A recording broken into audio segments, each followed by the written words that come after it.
Բարև ձեզ, եթերում հրապարակային շաբաթն է, մենք կարելի ասել այսօր եթեր ենք մտնում բավականին արտառոց պայմաններում, երբ Հայաստանում իրավիճակը բավականին շիկացել է և դեպքերի զարգացումները խիստ արագացել են։ Այս շաբաթվա ընթացքում մենք մի քանի շոկային իրադարձությունների ականատես եղանք և նման հայտարարություններ լսեցինք։ Նախ հայտարարվեց, որ խաղաղության պայմանագրի հետ կապված բանակցություններն ավարտված են և երկու կողմերը պատրաստ են ստորագրելու, չնայած ադրբեջանական կողմը հրաժարվել է համատեղ հայտարարությամբ հանդես գալ Հայաստանի հետ միասին, ինչը որ արդեն տագնապեցնող ինֆորմացիա է։ Եվ մյուսը Ալիևը իր վարչակազմը բավականին տհաճ հայտարարություններով հանդես եկան, որը ցույց տվեց, որ ոչ մի լավ բան Հայաստանին չի սպասվում, նույնիսկ եթե այդ խաղաղության պայմանագիր կոչված փաստաթուղթը ստորագրվի։ Մենք այսօր քաղաքագետ Խաչիկ Գալստյանի հետ կփորձենք մի փոքր վերլուծել այս իրադարձությունները։ Հայտարարեցին, որ երկու կետ կար, որոնց շուրջ ունեին տարաձայնություններ, այդ կետերում եկել են համաձայնության։ Խոսքն այն մասին է, որ միջազգային հայցերից հրաժարվում են երկկողմ և համաձայնում են օտարերկրյա ուժեր չտեղակայել սահմաններին։ Թվում է, թե սրանց հետ կապված երկար գրվել է, խոսվել է, մենք սրանց տեղյակ էինք, բայց նաև տեղեկատվություն կա, որ պահանջները միայն սրանով չեն բավարարվում։ Ըստ էության, երբ որ նայում ենք դինամիկան հայ-ադրբեջանական բանակցությունների, տեսնում ենք, որ սկզբում եղել են ավելի մեղմ պահանջներ, հետո գնալով ախորժակը մեծացել է Ադրբեջանի, պահանջները ավելի խստացել են, դարձել են ավելի արտառոց, իսկ այս հայտարարություններին զուգահեռ այս օրերին արդեն հնչում են նաև խայտառակ, անընդունելի պահանջներ։ Օրինակ, Ալիևի օգնականը հայտարարում է, որ Հայաստանից այն անձինք, որոնք գտնվում են Հայաստանում, մասնակցել են ռազմական գործողություններին, հայտարարում են պատերազմի հանցագործներ և պահանջում են վերադարձնել իրենց, որպեսզի դատեն իրենց Բաքվի դատ։ Այն դեպքում, երբ որ մենք այս օրերին ակնկալում ենք, որ Բաքվում գտնվող մեր գերիներին պիտի բաց թողնեն և այդ կեղծ դատավարությունը դադարեցվի, պարզվում է, որ հակառակը նրանք ավելի մեծ ակնկալիքներ ունեն Նիկոլ Փաշինյանի հետ իրենց համաձայնություններից։ Տեսեք, իհարկե, ինչպես նշեցիր, այս շաբաթ, այսպես ասած, իրենք ավետեցին խաղաղության պայմանագրի շուրջ բանակցությունների ավարտը, նախ ինձ համար ամեն ինչ սպասելի էր, կանխատեսելի էր և առնվազն ես մի բառի վրա ուշադրություն դարձնեմ, որ դա ոչ թե համաձայնեցում էր, այլ մեծ հաշվով միակողմանի պարտադրում էր։ Զիջումներ։ Օրինակ, երբ որ հարցնում են, ասում են, խնդրում եմ, հայկական կողմեր, չէ, 4 տարի դուք բանակցել եք, օրինակ այդ երկու կետերի հետ, որ չկար փոխհմբռնում։ Օրինակ, դուք ինչ ասեցիք, որ Ադրբեջանը ընդունեց, որ մենք դա համարենք, որ փոխզիջումը տեղ ունեցավ։ Չկա այդպիսի կետ։ Բառացիորեն դրա համար ոչ թե համաձայնեցվել են, այլ համաձայնվել է Հայաստանը Ադրբեջանի հերթական նախապայմանների հետ։ Եվ տեսեք, միջազգային դիվանագիտական պրակտիկայում ընդունված նորմ է։ Երկարատև բանակցությունների ժամանակ իսկ ընդունում են, որ 4 տարուց ավելի այս բանակցությունները տեղի են ունեցել։ Հետևաբար, եթե կողմերը իրապես խաղաղության տրամադրվածություն ունեն, դիվանագիտական էթիկան ենթադրում է համատեղ և միաժամանակյա հայտարարություն անել գոնե, բայց մենք տեսանք, որ Ադրբեջանը ինչպես խախտեց այս, եթե ներքին պայմանավորվածություններ ունեցել էին, Ադրբեջանը ինքնավստահ ուղղակի միակողմանի ելավ, ասեց, որ արդեն ավարտվել են, Հայաստանը ընդունել է վերջին պայմանները ևս, բայց դրանով փաստացի մենք։ Դրանից հետո ասվեց հաջորդ նախապայմանների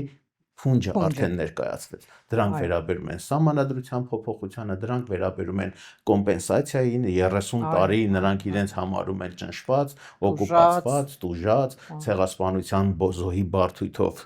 տառապող, հիմա այդ բոլորը եկել է հետ ստանալու ժամանակը։ 300,000-ից ավելի ադրբեջանցիների վերադարձ, Հայաստանի ապառազմականացում, սրանք բոլորը այն հաջորդ քայլերն են, որոնք դրվելու են մեր առջև։ Այո, Ադրբեջանը ակնհայտորեն փուլ առ փուլ հասնում է իր ուզածին։ Սկզբում ավելի մեղմ պահանջներ, հետո ավելի մեծացնելով այդ պահանջները։ Արհամարհական վերաբերմունքը ազգ ժողովուրդ ներկայացնողների հանդեպ։ Ուղղակի կարելի է գետինը մտնել, որ քո պետության ղեկավարների, պաշտոնյաների հանդեպ, այսինքն ողջ կառավարող էլիտայի հանդեպ նրանք այդպիսի վերաբերմունք են ցուցաբերում։ Սրանցով են խոսում, սրանց խոսքին չի կարելի վստահել։ Հետո իր խոսքի մեջ ասում է Ալիևը, մենք զրո վստահություն ունենք Նիկոլ Փաշինյանի նկատմամբ, ասում է, ինքը չի վստահ, մեր մեր վստահությունը չի վայելում, դրա համար մենք պիտի ստանանք թղթեր, ստորագրված թղթեր։ Իրանք էլ են լավ հասկանում, որ այդ թուղթն էլ ինչ որ ժամանակ լինելու է առ-ոչինչ։ Իրանք ուղղակի այսօրվա էլիտային նվաստացնելով այդ թերարժեքության բարդույթի մեջ են փորձում գցել նաև հայ ժողովրդին, որ հայ ժողովրդի մեջ երբևիցե սեփական մեջ կուղղելու արժանապատվությունը վերականգնելու մասին նույնիսկ չմտածեն, հա։ Սրա մասին պետք է մտածենք, հասկանանք, որ իսկապես այս process-ը կամ Բաքվի դատավարությունը 7-8 հոգու մասին չի խոսքը, չէ՞։ Դա ամբողջ ազգի երազանք է դատապարտվում, որ դուք սրանից հետո երբևիցե չմտածեք ազգային երազանք, տեսլական չունենաք, հա։ Դուք հայերը եկվորներ եք, քոչվորներ եք, այս տարածաշրջանում ժամանակավոր բնակվում եք միայն մեր թողտվությամբ։ Մի հույս կա, չեմ ուզում որ այդ հուսահատեցնենք մարդկանց թվա թե որ արդեն ամեն ինչ ավարտված է եւ վերջացած է, միայն այն փաստը, որ իրենք խաղաղության պայմանագրի ստորագրումը կապում են սահմանադրության փոփոխության հետ, իսկ սահմանադրության փոփոխությունը հնարավոր չի 1-2 ամսում, 1-2 նույնիսկ շաբաթների ընթացքում անել, ինչպես իրենք են ակնկալում։ Դրա համար ժամանակ է պետք, առնվազն 1-2 տարի կտևի, պետք է մարդիկ գնան, հավանություն տան այդ սահմանադրությանը ի վերջո եւ շատ մեծ է հավանականությունը, որ ուղղակի մեր հասարակությունը հավանություն չի տալու այդ սահմանադրությանը։ Այսինքն հուսանք, որ այդ խաղաղության պայմանագիր կոչվածը եւ այս բանակցությունները մնալու են թղթի վրա առ ոչինչ օդի։ Տարիների ընթացքում մի քանի անգամ այդպիսի շանս ունեցել ենք։ Երբ որ մենք պնդում ենք, որ բանակցողի փոփոխությունը կարող է իրավիճակը փոխել, պատահական դրանք խոսքեր չեն, չէ՞։ Հիմա էլ տեսեք, իհարկե, ինչքան այս իշխանությունը շարունակում է իշխանավարել, այնքան ինքը այդ թեզերը, որը պարտավորվել է կյանքի կոչել, հա, ինքը դա է իրականացնելու, ինչ գնով է լինելու, դա իրանց առանձնապես չի հետաքրքրում, չէ՞։ Սահմանադրական բարեփոխումները իհարկե ունեն որոշակի քանակական շեմ, որը պետք է հաղթահարես, դա է հիմնական խոչընդոտը, որ այսօրվա պայմաններում մասնակցության ցուցանիշ, որ 50%-ից ավելին ընտրական իրավունք ունեցողների գնա մասնակցի եւ դրա ճնշող մեծամասնությունը 50%-ից ավելին քվեարկի այդ բարեփոխումներին, սա է այն հիմնական աքիլեսյան գարշապարը, որ իրենք դեռ չեն կարողանում հաղթահարել, այստեղ որ մենք ձեռներս ծալած չպետք է նստենք, ինչ ռեսուրս ունենք, սկսած այսօրվա խոսուտից վերջացրած ավելի կոնկրետ գործողություններ, մենք էլ պետք է մոբիլիզանանք, հասկանում եք, այս թմրեցման վիճակից ի վերջո պետք է արթնանալ, գիտակցել, որ Ադրբեջանը սրանով չի բավարարվելու։ Եթե մարդկանց վախեցնում են պատերազմի ուրվականով եւ ասում են, այ տեսեք, եթե չկատարենք պատերազմը լինելու, իմացեք, ամեն դեպքում դրանով դու պատերազմը չես հեռացնում, ընդհակառակը թշնամուն թույլ ես տալիս, լինի ավելի լկտի, ավելի հետո գիտես, պատերազմի վտանգը դու մշտապես պահում ես այս տարածաշրջանում։ Այս անարդարության դեմ ի վերջո հայ ազգը մի օր, այսօր չէ, վաղը, մյուս օրը ոտքի ելնելու եւ դա չի կարող պատերազմի չհանգեցնել։ Այս տարածաշրջանը երևի մի քանի տասնյակ տարի է, որ խաղաղության վիճակում է եղել, անընդհատ պատերազմի հորձանուտում։ Մենք մեր ճակատագրի բերումով, չէ՞, մենք երբևիցե կարող է 20, 30, 40 տարի խաղաղ ժամանակներ են եղել, բայց այդ խաղաղ ժամանակները բավարար են եղել մի քանի 100 տարի էներգիա հավաք։ Եվ հետո ինչ մենք վստահություն կարող ենք ունենալ Նիկոլ Փաշինյանի խոսքի նկատմամբ, որը բացարձակապես մոռացել է թե 1 տարի առաջ, 2 տարի առաջ, 5 տարի առաջ ինչ է ասել, անընդհատ հակասում է ինքը իրեն։ Այսինքն խիստ բացառիկ է նրանով, որ պետության այսօրվա մեր ղեկավարը ինքը չունի կամ զրո վստահություն ունի արտաքին պարտներների հետ ում հետ բանակցում, մոտ 5-10%-անոց վստահություն էլ ունի Հայաստանի ներսում։ Ինչ արժեք ունի, չէ՞, արդեն այդ յուրաքանչյուր ընդունված որոշումը ընդամենը հաջորդ օր ինքը կասկածի տակ է դրվելու եւ այսպիսի պայմաններում իրենք էլ են հասկանում, որ այդ օղակը սեղմված է իրենց շուրջը, հա, միայն ժամանակ ձգելով, ել ավելի վատթարացնելով իրավիճակը եւ իրենցից հետո թեկուզ ջրեղեղ կարգախոսով իրենք այսօր իշխանությունը երկարացնում։ Այո, հերո չեն իրականությունից այն բնութագրումները, որ տալիս են մարդիկ, ասում են, որ սա արդեն համապարփակ եւ անվերապահ կապիտուլյացիայի է նման։ Որտեղ ուրիշ է, որ դու պատերազմ ես պարտվել, պատերազմից հետո ինչ որ փաստաթուղթ ես ստորագրում, բայց ուրիշ է, որ դու տարիների խաղաղ իրավիճակից հետո գալիս ես այնպիսի մի համաձայնություն ես կնքում, որտեղ բոլոր կետերով տուժում է քո պետությունը, քո ժողովուրդը։ Ուղղակի այստեղ մի հատ հույսի նշույլ էլ կա, որ իդեմս Ադրբեջանի բռնապետի մարդ, ով որ չափի զգացողությունը վաղուց կորցրել, այսինքն ինքն էլ չգիտի թե որտեղ է, բավ է արդեն։ Այդ չափի զգացողությունը կորցնելով կարող է շատ տարբեր եւ ի վերջո կանգնեի այնպես իրավիճակի, որ արդեն անթույլատրության սահմանն անցնի եւ իր արտաքին գործընկերների եւ ինչու՞ չէ նաեւ հայ ժողովրդի համար, Եվ եթե դու ուշադրություն դարձրեցիր, դրսից որոշ ողջունումներ հնչեցին այս համաձայնության հետ կապված, դե պարզ է, աշխարհին պետք է որ դե այստեղ գան համաձայնության եւ հեչ կարեւոր չի թե Հայաստանը ինչքան է տուժում եւ ինչի է վերածվում Հայաստան պետությունը, ասենք Գերմանիայի արտաքին գործերի նախարար Աննա Բերբոկը ասել է համարձակ զիջումները Հայաստանի հանգեցրեցին նրան, որ եկան արդեն համարձակ զիջումներ չեն, խայտառակ զիջումներ են։ Եվրոպայի համար Ադրբեջան եւ Հայաստան որպես գործընկերներ խիստ տարբեր քաշային կատեգորիայում։ Այսօր Ադրբեջանի միջոցով էլ Եվրոպան կարողանում իր էներգետիկ անկախությունը եւ էներգետիկ ռեսուրսների դիվերսիֆիկացիան ապահովել, դրա համար Ադրբեջանը իրենց համար անփոխարինելի գործընկեր է, այն էլ ռուսների հետ հարաբերությունների վատթարացման պայմաններում, դրա համար պարզ է, չէ՞, ի հաշիվ մեկի պետք է անեն եւ դա ստացվեց, որ Հայաստանի Հանրապետությունը։ Մի բան իհարկե դրական եղավ նաեւ շաբաթվա ընթացքում Եվրախորհրդում բանաձև ընդունվեց հայ գերիների հետ կապված եւ անվերապահորեն ազատ արձակելու, արագությամբ ազատ արձակելու պահանջներ հնչեցին այդ Եվրախորհրդում ընդունվեց բանաձևը, չէ՞, բայց երբ որ պետական քո կառույցը, երբ որ բոլորը զարմանում են, նույն եվրոպական տարբեր կենտրոններից հնչեցին եւ մարդիկ ուղակի զարմանք են այդ քաղաքակիրթ ձևով եմ ասում, զարմանք էին արտահայտում, ոնց կարող է ազգությամբ հայը այդպիսի անտարբեր եւ անհաղորդ վերաբերմունք ցուցաբերել իր հայրենակիցների նկատմամբ Բաքվի բանտերում։ Եվրոպացիք էլ ասեցին իհարկե։ Այո, բայց եւ նշենք նաեւ, որ այդ բանաձևը ընդունվել է միայն հայդատի գրասենյակի ջանքերով։ Հայաստանի իշխանությունը, կառավարությունը որևէ դերակատարում չի ունեցել։ Ավելին ասեմ, այս շաբաթ մենք Ամերիկահայ համայնքից ահազանգեր ստացանք, որ այնտեղ իրենք թողել են իրենց բոլոր տարաձայնությունները մի կողմ, համախմբվել են, փորձում են գերիներին օգնել, բայց որ ցանկացած կառույցի ամերիկյան պաշտոնյայի դիմելուց ասում են մի ապշեցուցիչ պատասխան ենք ստանում, որ ձեր իշխանությունը մեզ չի դիմում, ձեր իշխանությունը չի աջակցում ձեր պայքարին, ինչ եք ուզում մեզնից։ Բնականաբար այստեղ մեկ այդ խնդիրը վաղուց է բարձրաձայնվել, որ եթե մենք որպես փոքրաթիվ ազգ ունենք 10 միլիոնանոց սփյուռքի կառույցներ, որոնք եւ ամերիկյան եւ եվրոպական քաղաքականություններում որպես լոբիստական կազմակերպություններ, որպես ճնշման խմբեր կարող էին իրենք լուրջ խնդիրներ լուծել, եթե իրանց հետևում կար պետություն, եթե իրանք կարող էին պետության ասածը ավելի տիրաժավորել, այս դեպքում այդ բացակայում է։ Պետական իշխանությունը ինքը դեռ ուրիշ քարոզչական կռեդոների մեջ է, ուրիշ նարատիվներ է տարածում իր գործընկերներին եւ մեր ժողովրդի ինքնության արժեքների հարցը արդեն թողնված է հասարակական նախաձեռնություններով։ Ուզում եմ մեջբերել Վազգեն Մանուկյանի հարցազրույցից մի հատված, որ այս շաբաթն ամես տվել է։ Նախ Վազգեն Մանուկյանն ասում է, որ Բաքվում տեղի ունեցող դատավարությունները շատ վատ հետևանքներ կարող են թողնել Հայաստանի վրա եւ այսպեսի մի հատ միտք է ասում, այս դատավարությունը ոչ թե ինչ-որ անձերի դեմ է, այլ ամբողջ հայ ժողովրդի։ Փորձում են հայերի դեմ մինի Նյուրնբերգյան դատավարություն իրականացնել։ Ֆաշիստ, հանցավոր կազմակերպություն, հանցագործություն, մարդկության դեմ այս խոսույթով են հայերի մասին արտահայտվում, այդ ամենը փորձելով փաթաթել հայ ժողովրդի գլխին։ Ես չեմ կարծում, որ Ալիևն այս հարցում կարող է մեծ հաջողության հասնել, սակայն բոլոր դեպքերում այս միտումը բավականին վտանգավոր է, ոչ միայն այն մարդկանց համար, ովքեր դատվում են այժմ Բաքվում, այլև մեր պետության ամբողջ հայ ժողովրդի համար։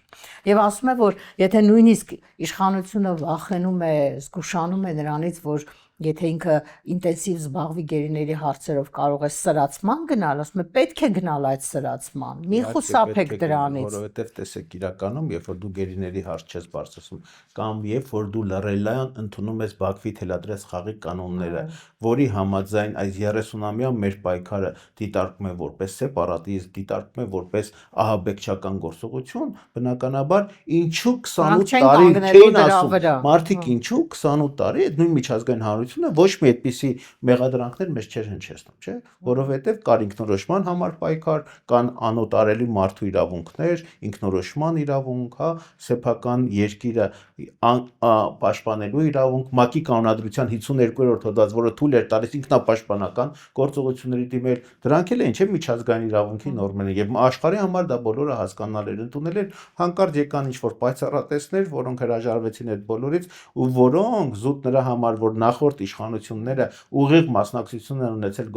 Արցախյան գոյապայքարին, իսկ իրենք ուղղակիորեն իրենց արժի համակարգով մերժել են Արցախը, իրանք զզվում են արցախցիներից, իրենք Արցախ բառից են ուղղակի խուսափում, իսկ մինչդեռ Ռուբեն Վարդանյանը նույնիսկ Բաքվի գերության մեջ ավելի շատ է արցախցի արտահայտություն անում, գերության մեջ գտնվելով, ցմա մահապատժի դատապարտման վտանգի առջև նա այդ միջազգային բոլոր ճնշումների տակ ինքը խոսում է արցախցից, այնտեղից հույս է տալիս, իսկ սրանք ինչ են անում։ Եվ զիջելով հասան մի իրավիճակի, երբ որ խաղաղության պայմանագիր են ասում, բայց չեն ասում, որ Հայաստանի գոնե Հայաստանի գրաված տարածքներից ադրբեջանական զինուժը դուրս է գալու, կամ գերիների հարցը պիտի լուծվի այդ համաձայնագրով, բայց ինչու՞ եք դա փողզիջումը որն է կամ ինչով է դա մեզ ձեռք տալիս նման Ադրբեջանի տեսանկյունից հարցին մոտենանք, չէ՞, այսինքն ինքը իր դիմացը կա մի մարդ, որին զերո հարգանք ունի, զերո հարգանք ցուցաբերում, որպես մարդ, տեսակ, ինքը ընդհանրապես շատ ցածր մակարդակի վրա տեսնում ու հանկարծ այդ մարդը իրանից ինչ-որ բան պահանջի, բացառվում է ուղղակի այդպես չի լինում հասկանում։ Այո։ Ես այս շաբաթվա մեջ նաև մի ուրիշ հետաքրքիր հարցազրույց ենք արել, իրանցի փորձագետ Մաջիդ Քարիմն է մեր զրուցակիցը եղել։ Շնորհակալություն մեր իրանցի գործընկերներին։ Այո, շատ լավ հարցազրույց է տվել իդեպ, շատ բավականին մանրակրկիտ, անդրադարձել է տարածաշրջանի բոլոր ամբողջ իրավիճակին, նույնիսկ Գարեգին Նժդեհի խոսքերն է հիշել եւ ասել է, որ ճիշտ էր ասում Գարեգին Նժդեհը, որ Ադրբեջանի Հանրապետություն կոչվող կեղծ պետություն է ձևավորվել, որը վնաս է պատճառել Հայաստանին, Արցախին։ Եվ տես ինչ է ասում, ինքն էլ է կարծում, որ իհարկե վաղ թե ուշ պետք է հաստատվեն բարեկամություն, խաղաղություն եւ այլն, այս տարածաշրջանը պիտի հանգստանա, կայունություն հաստատվի, ինչը բոլորս ենք ուզում, բայց ասում է, ինչ պայմաններով, ինչպիսի երաշխիքներով։ Թուրքիան այնպիսի խաղացող չէ, որ դադարի երբևէ տարածքներ զավթելուց։ Տես, իրանցու կարծիք է, սա էլ հայի կարծիք չի, որ ասենք, որ հազարամյա փորձառություն ունեցող, քաղաքակրթական լուրջ ինքնություն ունեցող եւ նույն իրանցիները այս տարածաշրջանում հազարամյակներ ապրելով իրենք լավ են հասկացել, չէ, որ սեփական արժեքները ինքնությունը կարող ես պահպանել միայն քո արմատների մեջ ավելի խրվելով, ավանդապահությամբ, պահպանողականությամբ, քո մշակույթին կարճելով, քո սեփական եսը բոլորից բարձր գնահատելով, այլ ոչ թե նաև չվախենալով, այո, չզիջելով, այսպես ասած գլուխը անընդհատ թաքցնելով, անընդհատ խուսանավելով, աջ ու ձախ խաբելով, իսկ ասիական մենթալիտետում այդ տեսանկյունից թուրքերը ինչքան էլ մեզ համար հակառակորդ են անընդունելի են, բայց թուրքերը տասնապատիկ հարգում են իրենց թշնամուն արժանապատիվ կանել։ Ինչու են մինչև հիմա տեսեք ինչու են Նժդեհի ցիտում, ինչու են Անդրանիկ ցիտում, ինչու են մեր հայդուկներին, որովհետև նրանք արժանապատվորեն են դիմադրել, թեկուս եւ թշնամի են եղել, թեկուս սրախողող են արել, բայց իրենք իրականում հարգանքի արժան են։ Ինքն իրեն արժանապատվություն, նամուս, հասիբ, սա է տարածաշրջանում, բայց նայում ես մեր ղեկավարներին, վիզները ծուռ, այդպես ասած սիրաշահելով, այն ինչպես էր իրեն պահում թուրքական լրատվամիջոցների հետ հանդիպման ժամանակ ուղղակի 10 լրատվամիջոցի ներկայացուցիչներ են հրավիրել, շատ Եվ երջանիկ դրան գոհ, զուգահեռ ժպիտը հայ դեմքին։ լրագրողը հարց է ուղում նույն թե ինչ եք խոսեցել, տեսեք թե ոնց են պատասխանում, չէ։ Այս լիգիտիմությանը մի օր պետքա վերջ տրվի, սա է որ մարդկանց Եվ ավելի հենց թուրք լրագրողներին ասում է, որ ցեղասպանությունը մեր առաջնահերթությունը չի այլևս, այո։ Մենք հայկական դատից, հայկական համագումարից Սփյուռքում եղող կառույցներից, որոնք վերջին 100 տարին առնվազն ամենօրյա ռեժիմով են փորձել այդ հարցերը միջազգային։ Եվ որպես իր քաղաքականության հավանություն, հասարակական հավանության նշան, պատմում է այն մասին, որ Ալիևի հետ իր հանդիպման տեսանյութերը ամենաշատ լայքն են ստացել։ Եկ վարժապետու մի խեթացի, որովհետև Այդ մարդը Facebook-ից դուրս չի գալիս, Facebook-ն է իր չափանիշը։ Ինքը եթե ազնիվ լիներ, առնվազն պետք է նաև այդ թուրք լրագրողներն ասել, թե ինչ հայոյանքներ են նաև այդ Բայց դա նշանակում է, որ հայոյանքներն էլ է կարդում, տեղյակ է ուրեմն, որ վերաբերմունքից միայն լայքերը հոչի տեսնում, մյուսները նայում, կան չէ մարդը այդքան տեսակ, որ իր հետ ասում է երեսին թքում ես, ասում է անձրև է գալիս, այնպես։ Բայց տես նույն այդ հնազանդությունը, խեղճությունը, բարյացակամությունը, որ թուրք լրագրողների հետ շփվելուց է դրսևորում կամ Էրդողանի, Ալիևի նկատմամբ է տածում, այս մարդը չունի իր ազգի ներկայացուցիչների նկատմամբ։ Այս շաբաթվա ընթացքում նաև իմացանք, որ որոշել են մի քանի падգամավորների անձեռնմխելությունից զրկել, նորից քրեական գործ են հարուցել Սերժ Սարգսյանի նկատմամբ, նորից էլ ինչ որ մարդկանց թիկնապահներին բերման են ենթարկել, ասֆալտին փռել, չգիտեմ ինչեր արել, այսինքն ներսում այդ ուժեղ տղայի, դուխով տղայի, չգիտեմ, այդ պատերին ծեփող տղայի իմիջը փորձում է մարդը պահպանել այս տեսակ բաներով, քրեական օրենսգիրքը եւ իրավապահ մարմիններին գործիք դարձնելով իր Ոչ թե ձեռքին։ գործիքը հասկանում ես էլի հետո ուղղակի փալասա սարքում է Այո, որովհետեւ ոչնչացնում ա այդ որպես մարդիկ, որոնք կառույցներ։ օպերատիվ աշխատանքի փորձառություն են եւ այլն, ուղղակի ծաղրի առարկա դարձան, չէ՞։ Օրինակները շատ են, երբ որ այդպես էլի անօրինական զենքզինամթերքի կասկածակով իրանք ուղղակի թարս պտտվեց ամեն ինչ, իրանք ծաղրի առարկա դարձան, նույն գործելավոճը, որովհետեւ չմոռանանք, որ նախընտրական արդեն թոհուբոհի մեջ է երկիրը հայտնված, Գյումրին ռեալ ռեժիմով է, սարերի հետևում չի նաև գլոբալ ընտրությունները եւ նա իրանք մեծ հաշվով ոչ այդքան էլ կրեատիվություն ունեն եւ ոչ այդ 7 Նոր տարի բան չի կարող, մարդը միայն խոսում է նախկինների թաղանից։ ժամանակը միակ ռեսուրսն է, որը չես կարող հետ վերադարձնել, հա, ժամանակը, որը իրենց տրված էր, անդառնալու են արդեն փոշիացվել է եւ սրանից հետո միայն գնում է իրենց համար անկում, ուրիշ ճանապարհ գոյություն չունի։ Եվ 7 տարի ոչ միայն այդ վստահությունը մսխեց մարդկանց, այլ նաև այս տեսակ շոուներով, այս տեսակ զբաղեցնելով մարդկանց, Մարդիկ ուղղակի հոգնել են, պայքարով, իհարկե, որովհետև ամեն ինչի մեջ կեղծավորություն, հա, որովհետև 7 տարի բացարձակ իշխանություն ունենալով ու դու մինչև հիմա խոսես Յաշիկ վերադարձնելուց, հա, Թալանից եւ այլն բրաբուսներից եւ այլն, ուղղակի մարդկանց ծիծաղն է, երբ որ մարդկանց աչքի առջև նորելուկ արդեն նոր մեծահարուստներ, նոր օլիգարխներ են հայտնում դաշտում, որոնք իրենց վարկ ու բարքով ամենևին մի բան էլ գերազանցում են նախկիններին։ Դա մարդիկ տեսնում են, չէ՞։ Այո։ Եվ մարդկանց, ովքեր ընտրությունների են մասնակցում, այտենց անթակույց ձևով առնետ է անվանում, падվալներից դուրս եք եկել, հիմա նորից ձեզ հետ ենք մղելու ձեր տեղերը, սա ինչ խոսույթ է, լավ կարելի էր 7 տարվա մեջ դառնալ պետության ղեկավար, մի քիչ խոսքին հետևել, մի քիչ ասած արտահայտություններին, հասկացություններին, հարգել պետական ինստիտուտները ի վերջո, կամ մի քիչ ամոթի զգացում ունենալ, նորից Հովիկ Աղազարյանին փորձում են պատժել, ինչա որ այդ հայտնի խոսքերը ասվել է Գյումրում եւ Հայաստանի ամենաավանդապաշտ շրջաններից մեկում, գյումրեցիները մի լավ խոսք ունեն, ասում են կարմիր կովը իր կաշին չի փոխ։ Գլուխը ինչքան էլ էփես, ականջները հում են։ Հա, հետեւաբար այդ մարդիկ էդ են, իրանց տեսակը դա է, հա։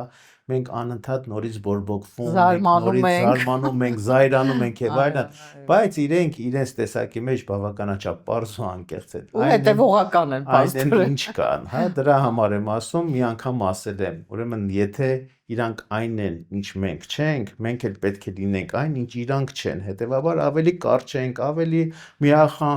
համախմբվենք, հա, մենք հասկանանք, որ միայն մեր ձեռքում է մեր ինքնությունը, մեր ճշմարտությունը, մեր ազգի փրկությունը, ուրիշ տեղերից փրկություն չի լինելու, հարգելի լինելիս յուրաքանչյուր շանսը, ընձեռված հնարավորությունը օգտագործենք, մի այդ ազատվենք, ինքնամաքրվենք, մենք ինքնաազատագրման փուլում ենք հիմա։ Ինչև ինքներս չմաքրվենք, չինքնազատագրվենք, մենք ինքնահամախմբման կամ ինքնակատարելագործման էտապները չենք անցնելու, զարգացման մասին չենք մտածել։ Դրա համար կան առիթներ, կան նախադրյալներ, իսկապես, եւ միջազգային խաղացողների եւ հատկապես հայ հասարակության շրջանում իրենք իսկապես վատ իրենց վարկանիշայի համար վատ օրեր են սպասվում եւ արդեն ապրում են այդ իրավիճակում, պետք է ուղղակի պատմական մինիմումին է հասել իրենց վարկանիշը, պետք է դրանից օգտվել։ Եվ պետք չէ սպասել, որ դրսից ինչ որ մեկը օգնություն է գալու կամ փրկիչ է հայտնվելու կամ ինչ որ մեկը լուծելու է մեր հարցերը, հա։ Ըստ էության պետքա նաեւ մենք ազնվորեն խոստովանենք, որ այս մարդու գոյությունը ձեռք է տալիս բոլորին։ Պետք է գործենք ունեցած ռեսուրսներով, ունեցած հնարավորություններով, որովհետև դա էր քարոզչական վնասակարթես, նախկինները եւ այլն, որ բոլորի սպիտակավորել են, այդ թվում ինձ, քեզ, մնացածներին, բոլորս ունենք պիտակներ, հա։ Այդ պիտակներին եթե նայենք, մենք ուղղակի կդադարենք շնչել նույնիսկ, հա։ Պետք է վերանալ, վերացարկվել դրանից, հասկանալ, որ մենք ունենք գլոբալ խնդիրներ, ազգով իսկապես գոյաբանական կռվի առջև են կանգնած, գոյաբանական վտանգների առջև են կանգնած, միայն գոնե ինքնապաշտպանությունից դրդված մենք պետք է գործենք։ Եվ եթե նույնիսկ ասենք հիմա տենց հազարավոր մարդիկ չկան փողոցներում դուրս չեն գալիս պայքարի, որովհետև իրականում կազմակերպիչը չկա այդ պայքարի, դա չի նշանակում պետք է մարդիկ նաև հուսահատվեն, մտածեն, որ ամեն ինչ ավարտված է։ Հիմա լավագույն շանսն է գոնե արխիվում երկու ընտրություններ կա, այդ ընտրություններում ցույց տալ ձեր վերաբերմունքը, որ գոնե այս մարդիկ չասեն մենք ունենք ժողովրդի մանդատը, մեզ հավանություն են տալիս, որ մենք գնանք խաղաղության պայմանագիրը կնքենք, համաձայնվենք Ադրբեջանին, 21 թվականից հետո հատկապես ինքը բոլորի աչքը կողում էր, այդ որ իր հաղթանակը տվել է եւ ես շարունակել եմ նույն կործանարար քաղաքականությունը, այս անգամ գոնե ցույց չտանք, թույլ չտանք մեր վերաբերմունքը փոքր լոկալ են, հա, առաջին հայացքից են լոկալ երկու տեղական ընտրություններ, բայց այդ հասարակական դժգոհությունների ֆանտաստիկ ալիքը, որ այսօր կա Հայաստանում, այդ դրան մեջ գեներացներ ճիշտ ուղղորդել եւ այդ ընտրություններից հետո ուղղակի շղթական ռեակցիայի մեջ շատ արագ process-ը գնա։ Մարտի 30-ը սարերի ետևում չէ, պետք է պատրաստվել եւ պետք է մարդիկ հասկանան, որ շատ կարեւոր է, իրենց մեկ քվեն անգամ կարեւոր է։ Ակտիվ մասնակցեն։ Իհարկե, հիմա ինձ շատ են հասնում տեղեկություններ, որ վարչական ռեսուրսի բացի բիրտ օգտագործում, բացի կառավարության ողջ ղեկավար կազմով պետբյուջեի հաշվին քշում են, ոյաժներն անում են, քարոզարշավը չսկսած, քարոզչություն իրականացնում են, դա մի կողմ պետական հաստատությունների աշխատողներին եւ այլնին, հա, բոլորին terror-ի տեղ են դնում։ Մարդկանց ուղղակի կարելի է խորհուրդ տալ։ Գլխով արեք, համաձայնության նշան, դուք գիտեք, որ ձեր խղճի արչև մենակ եք լինելու քվեախցիկում, քվեախցիկի արչև երբ որ քվեն գցեցիք, իմացեք, որ այդ քվեով դուք ձեր փոքրիկ լուման դնում եք, մեզ բոլորիս այս ճաճից հանելու գործում։ Նախ պետք է նաև հասկանան, որ ոչ ոք իրենց ոչինչ չի կարող անել, իրենց աշխատանքը իրենց ձեռքից չեն կարող խլել, դա այդքան հեշտ չէ, եւ երկրորդն էլ, երբ որ նժարին ես դնում քո մի աշխատանքը, աշխատավարձը եւ պետության ապագան, պետք է նախընտրել պետության ապագան, հա, չի կարելի։ Բացի պետության ապագայից մենք մի կյանք ենք ապրում։ Մեր պատիվը, անունը, ինքնասիրությունը մոռացել ենք երևի, հա, դա մեր ավանդական արժեքներն են եղել։ Մեր ողջ բանահյուսությունը, մեր ողջ հերոսները այդպես են ստեղծված։ Դրա շուրջ են հազարամյակների սերունդներ դաստիարակվել։ Հիմա ինչ եղավ մեզ ժողովուրդ ջան։ Մենք նույնն ենք, մեր մեջ կա աստվածային սկիզբը կա, այնպես որ իհարկե։ Եվ այս վերջին հարցումներն էլ ցույց են տալիս, որ մեր ժողովուրդը լավն է։ Այս անգամ էլ ամեն ինչ լավ է լինել։ Շնորհակալ եմ։ Այսօր այսքանը կհանդիպենք։